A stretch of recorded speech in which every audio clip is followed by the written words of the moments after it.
जैसे जैसे लोकसभा इलेक्शन 2024 के दिन करीब आ रहे हैं, लफ्ज मुसलमान बार बार सामने आ रहा है।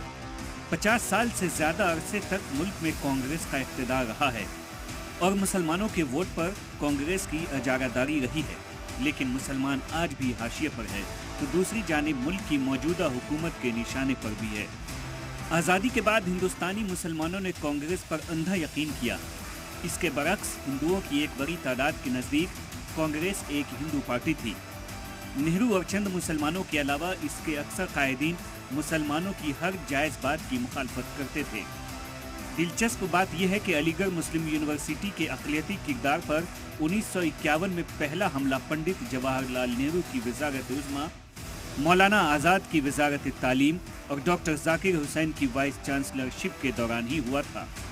अकेला ये वाक़या ही उस वक्त के हिंदुत्ववादियों पर ये साबित करने के लिए काफ़ी था कि एक मुसलमान वज़ीर महज एक मोहरा होता है जिसके पास इख्तियारात कुछ नहीं होते।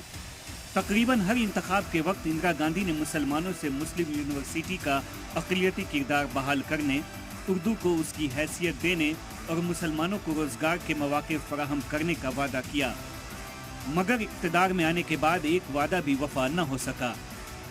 इसके साथ साथ हिंदुओं को ये मैसेज दिया जाता रहा कि मुसलमानों को उनके हुकूक देने का मतलब हिंदुओं के हुकूक छीनकर मुसलमानों की मुँह भराई होगी।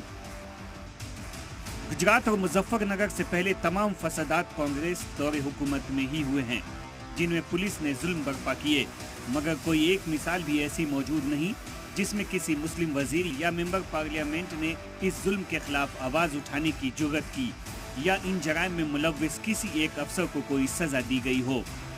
अगर बीजेपी के इक़्तिदार में नफरती बयानबाजी में इजाफा हो रहा है, हिंदुत्व की शिद्दत में इजाफा हो रहा है, मुस्लिम पर्सनल लॉ में मुदाखलत करने की कोशिश हो रही है, दंगे और फसाद में मुसलमानों को निशाना बनाया जा रहा है, कानून की मौजूदगी में मुसलमानों के घरों पर बुलडोजर चल रहे हैं, बीजेपी के लिए हिंदू मुस्लिम मंदिर मस्जिद की सियासत फ़ायदेमंद साबित हो रही है।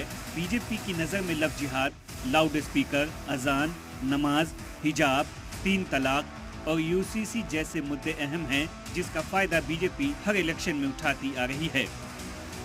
तो दूसरी जानिब ये भी हकीकत है कि मुल्क की सभी सेकुलर पार्टियां मुसलमानों के नाम पर जमकर सियासत करती है।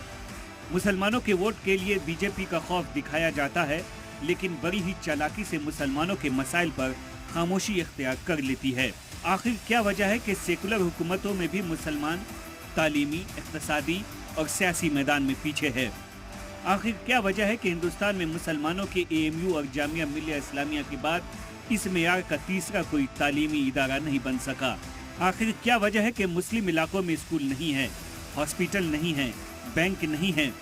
सेकुलर हुकूमतों में भी मुसलमानों के पास न रोजगार है और न तहफ़्फ़ुज़। राजस्थान, झारखंड जैसे सेकुलर रियासत में भी मुसलमान मॉब लिंचिंग का शिकार हो रहा है। राजस्थान की कांग्रेस हुकूमत में जुनैद और नासिर के अहले खाना को अब तक इंसाफ का इंतजार है। क्या इसके लिए भी बीजेपी जिम्मेदार है? जी मीडिया के लिए दिल्ली से नदीम अहमद की रिपोर्ट।